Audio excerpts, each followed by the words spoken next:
আসসালামু আলাইকুম রহমতুল্লাহ। নির্বাচনী হাওয়া বইছে আর চারদিকে হাত পাখার জোয়ার সৃষ্টি হয়েছে। পাড়া মহল্লা আর সমাজের সর্বশ্রেণীর মানুষের মুখে আজ হাত পাখার জয়ধ্বনি শোনা যাচ্ছে।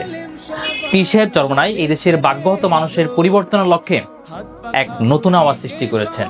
সেই আওয়াজ আগামীর জনপ্রত্যাশার বাংলাদেশ গড়ার। প্রিয় শিক্ষার্থী এবং তরুণ প্রজন্ম ভাই বোনেরা, এবারের নির্বাচন আমাদের জন্য খুবই গুরুত্বপূর্ণ একটি নির্বাচন। এবারের নির্বাচনে আপনার ভোটে বদলে দিবে আগামীর বাংলাদেশের রূপরেখা। আপনাদের প্রতি আহ্বান থাকবে, আপনার এই মূল্যবান ভোট যেন চাঁদাবাজদের সহযোগী কিংবা পশ্চিমে এজেন্ডা বাস্তবায়নকারীদের পক্ষে না হয়।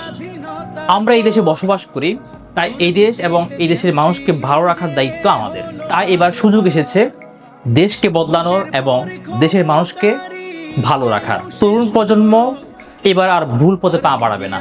তাই আসুন আওয়াজ তুলি, তরুণ প্রজন্মের প্রথম ভোট জনপ্রত্যাশার বাংলাদেশ গড়তে হাত পাখার পক্ষে হোক।